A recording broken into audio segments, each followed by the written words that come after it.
Bonjour chers amis, nous voilà au niveau maintenant de la phase du montage sur la breadboard. Voilà ce qu'on appelle la breadboard, les éléments que vous voyez.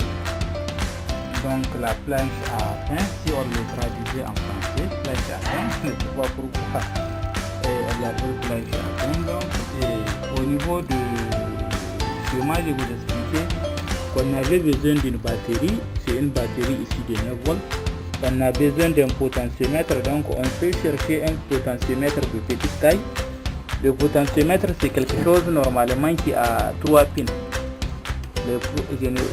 Vous voyez 3 trous, normalement à chaque trou donc correspond un pin qui est intégré au niveau de la breadboard dans le montage.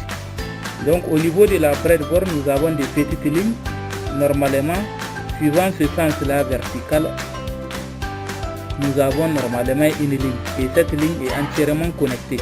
Cela veut dire que si vous mettez les mêmes éléments et ils sont branchés en parallèle, si vous mettez les éléments donc cela veut dire qu'on ne peut pas brancher sur une même ligne un composant. Par exemple, si nous prenons une résistance, on ne peut pas la placer au niveau d'un même trou.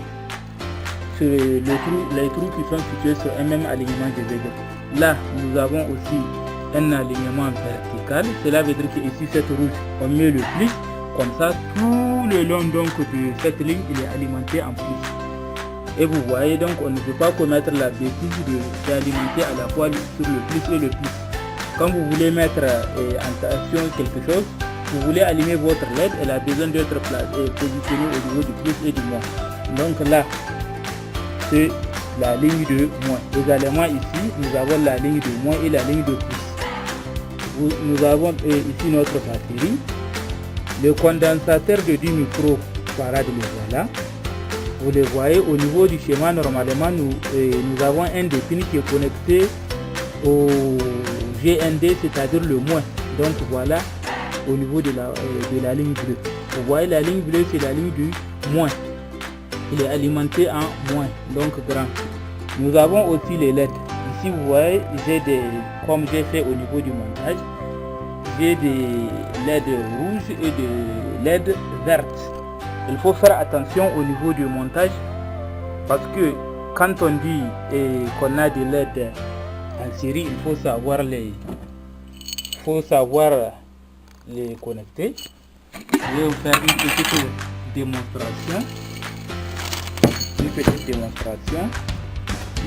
Voilà par exemple une LED. Vous voyez ici on a un côté qui est petit et un côté qui est long. Le côté long donc c'est le plus et le côté le plus court donc c'est le moins. Si vous voulez faire un montage en série, il s'agit normalement de souder ou bien de connecter le plus au moins. Vous voyez, ici j'ai le côté le plus long pour cette LED qui est dans ma main. Et avec, normalement si je la connecte ici au côté le plus petit, cela veut dire qu'ils sont en série. Donc vous allez vous arranger donc pour le placer au niveau de la breadboard. Je vous dis que ici, de la façon dont je suis en train de suivre les lignes, toutes les lignes et tous les trous qui appartiennent à un même alignement sont connectés. Ce sont des trous qui sont connectés, ils font partie d'un même alignement. Donc, il faut faire attention quand vous connectez vos éléments, normalement. Si vous avez par exemple 2 LED à placer, vous allez prendre à peu près 2 ou 3 lignes pour essayer de faire ce montage-là. Parce que il faut savoir là où les éléments devraient être connectés ensemble et là où ils ne devraient pas être connectés ensemble. Là, vous voyez au cœur du circuit, nous avons le NE555. Donc il faut seulement faire attention et d'essayer de placer les éléments au niveau de... Vous voyez, voici quel débutant. Donc nous allons essayer de mettre attention le système pour voir si ça va marcher. Donc regardez, je vais essayer de mettre l'autre main, elle tient la caméra. C'est ok. Vous voyez, c'est ok, ça marche. en tant que débutant. Donc je vais essayer d'agir sur le potentiomètre pour voir. Oh, il y a des changements nets, ça se remarque. Ouais. On peut changer la vitesse du clignotement. Ouais.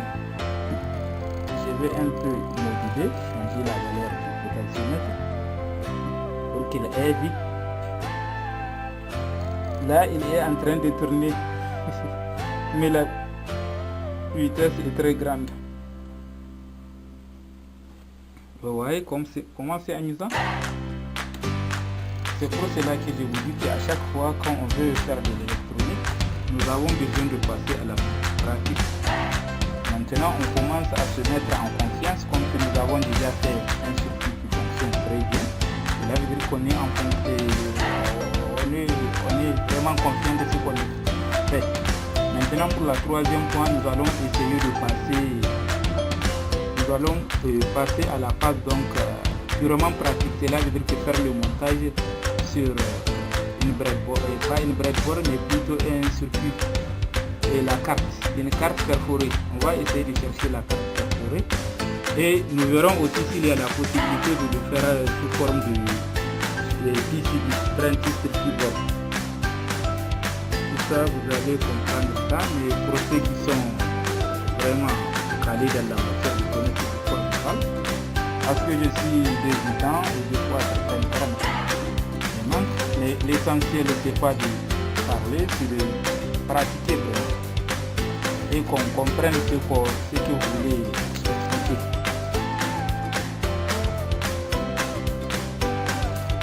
Je vais essayer de vous mettre au niveau de la description tous les éléments qui ont été utilisés au niveau du circuit. Vraiment. J'ai voulu vous expliquer pas à pas le montage du premier pin de notre circuit intégré jusqu'au dernier. Mais techniquement, je ne le fais pas parce qu'il n'y a pas quelqu'un qui pouvait me tenir la caméra. Mais quand même, si vous avez suivi la première explication, vous pouvez vous en sortir.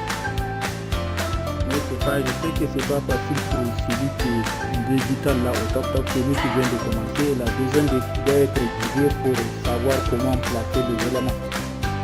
Peut-être dans un autre tutoriel, nous le verrons beaucoup plus en détail, ou bien il comprendra au moment où je vais passer à la phase purement pratique, parce que jusqu'à là c'est presque à peu près théorique, hein? C'est presque théorique.